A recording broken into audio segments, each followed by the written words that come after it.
I'm a little late, but oh my goodness, we may have just had the biggest trade in PWHL history. The Toronto Sceptres decided to trade the 3rd overall pick and the 27th pick in the draft to the New York Sirens for defender Ella Shelton. The picks that were traded ended up becoming Casey O'Brien and Maddie Wheeler, respectively. Going into the draft, there was news about a potential blockbuster deal that was set to happen. No way did I expect it to be something like this though. Toronto took a big gamble in this deal by deciding to add another defender and not a forward that can score. However, Shelton is one of the best defenders in the game, and I can already see a Shelton and Renata Fast deep pairing being the best in the game, and Shelton is going to take so much pressure off of Fast in the process. By acquiring Shelton, Toronto secures some defenders for the future, given the fact that all of their D-core has 1 year on their contracts, and I had expected Shelton to sign with Toronto in 2026 anyway. Some of the media was expecting Nicole Gosling to not slip by them in the draft, due to the ties with Team Canada on the team, but this trade will give them another player with those ties that's already established.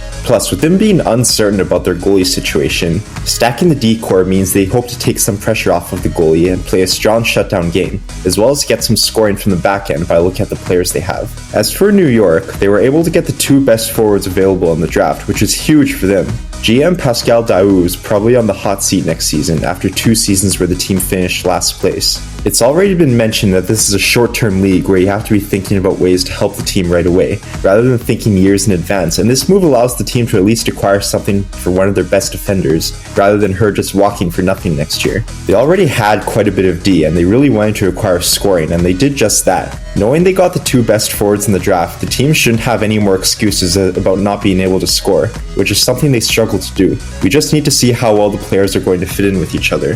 That wasn't it though, as at the end of the second round we had a second blockbuster where Toronto sent their number 1 goalie Kristen Campbell and their 3rd round pick to Vancouver in exchange for Vancouver's 2nd round pick as well as their 3rd round pick. The picks that Toronto acquired turned into Kiara Zanin and Clara Van Wieren, whereas Vancouver's pick became Nina Yelp-Smith. When I heard that there was likely going to be a blockbuster involving Toronto and New York, I was certain that it was going to be Campbell being traded to the Sirens. But instead, Vancouver decided to make the bold decision of trading for an expensive one that Toronto really wanted to get rid of instead of drafting a goalie like I thought they would do. I know it was reported that players were taking discounts to sign with the team, but the fact that they have been able to afford all of these players is almost unbelievable. They elected to go with a goalie who, although she has had her inconsistencies, she's more experienced than someone they would have drafted and will probably be more reliable in case Mashmar gets injured or so she doesn't have to play so many games. And although they sacrificed their 2nd round pick, they already had lots of talent and were surprisingly able to get hometown player Nina Yelp-Smith in round 3, who I didn't even expect to still be available at that point.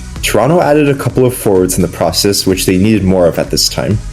It didn't end there though, as the Montréal Victoire and New York Sirens agreed to swap Abby Roque and Kristen ONeill, with New York acquiring Montreal's 4th round pick in the process, which became Callie Shanahan.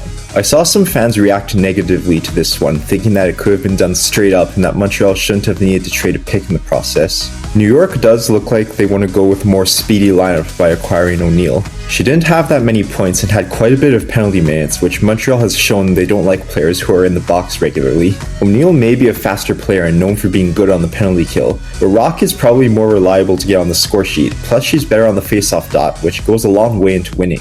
Based on these facts, I can see why a pick was added. It's likely that the trade was offered on Montreal's side without a pick, but New York countered with a pick. What are your thoughts on these moves? Comment your thoughts below.